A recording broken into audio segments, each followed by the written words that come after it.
छत्रपति संभाजी नगर यानी कि पुराना औरंगाबाद। तो मैं औरंगाबाद क्यों आया हूं? क्योंकि मुझे दर्शन करने थे 12वें ज्योतिर्लिंग घृष्णेश्वर ज्योतिर्लिंग के, इसीलिए मैं यहां पर आया हूं। लेकिन पूरी आइटनरी दिखाऊंगा।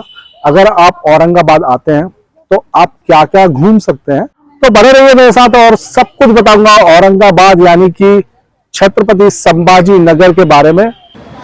तो मैं हूं मुंबई के दादर स्टेशन पर और ये आ चुकी है हमारी नंदीग्राम एक्सप्रेस, जो CST स्टेशन से रोज चलती है और टिकट है सिर्फ 285 रुपये स्लीपर की।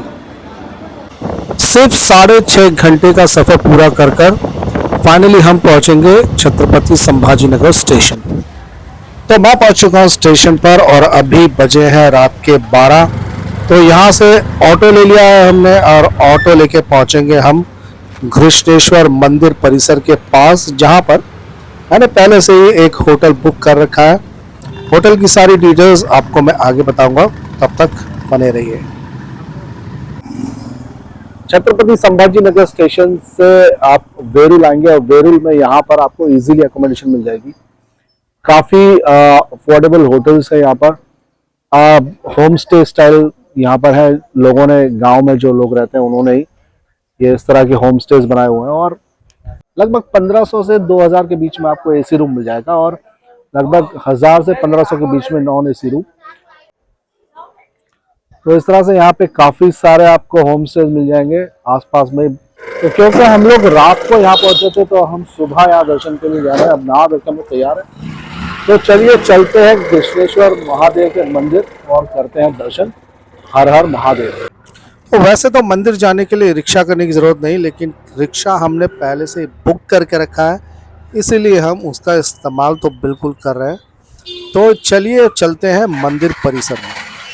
तो मंदिर के बाहर से आप ये प्रसाद ले लीजिए यार। काफ़ी, ये मैंने पहली बार देखा है यहाँ पे प्रसाद काफ़ी यार किफ़ायती है, काफ़ी सस्ता है। तो संडे का दिन है, वीकेंड है, इसीलिए थोड़ी सी भीड़ यहाँ पर है।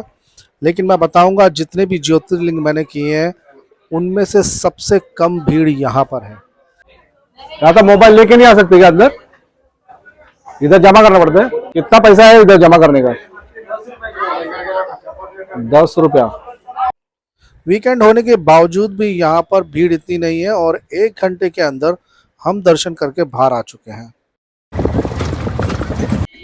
तो ज्योतिर्लिंग के दर्शन करने के बाद में आप उसके बाद सीधा आ सकते हैं यहाँ पर। यह है विश्वकर्मा मंदिर और यहाँ पर दिखेगा ये आपको बहुत बड़ा शिवलिंग मंदिर। तो घृष्णेश्वर ज्योतिर्लिंग के दर्शन करने के बाद आप सीधा यहाँ पर आ सकते हैं विश्वकर्मा मंदिर, जो कि सिर्फ मंदिर से लगभग 1 किलोमीटर की दूरी पर है। और यहाँ पर है विश्वकर्मा मंदिर और यहाँ पर ये एक बहुत बड़ा मंदिर है। गुम्बद है वो, दरअसल एक शिवलिंग के आकार में है। तो ये काफी इंटरेस्टिंग जगह है। यहाँ पर आप आ सकते हैं, यहाँ पर बैठ सकते हैं, गार्डन में थोड़ा रेस्ट कर सकते हैं। तो इसके बाद फिर कहाँ जाऊंगा बताता हूँ।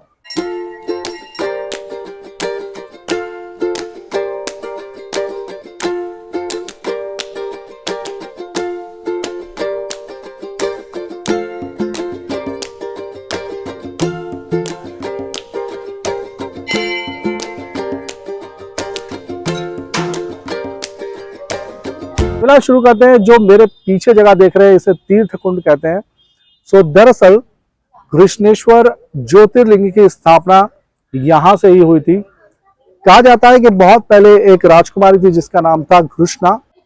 तो घृष्णा रोज यहाँ आती थी और रोज 108 पार्थिव शिवलिंग बनाकर उनकी पूजा कर इसी कुंड में विसर्जन करती थी। और एक दिन किसी कारणवश उनके जो पुत्र थे उनकी मृत्यु हो गई। लेकिन दूसरे दिन जब वह पूजा करने यहाँ आई तो इसी कुंड से उनका पुत्र जो है वो जीवित बाहर आया।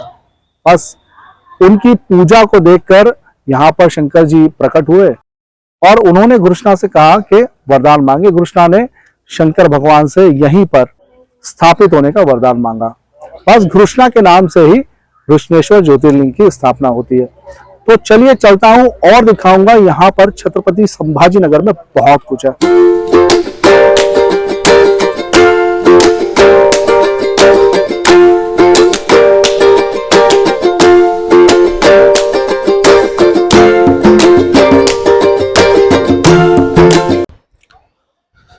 तो अब हम आ चुके हैं एलोरा केव्स देखने। यहाँ पर आपको ये टिकट लेनी पड़ती है जो कि है इंडियंस के लिए 40 रुपए की और फॉरेनर्स के लिए 600 रुपए की।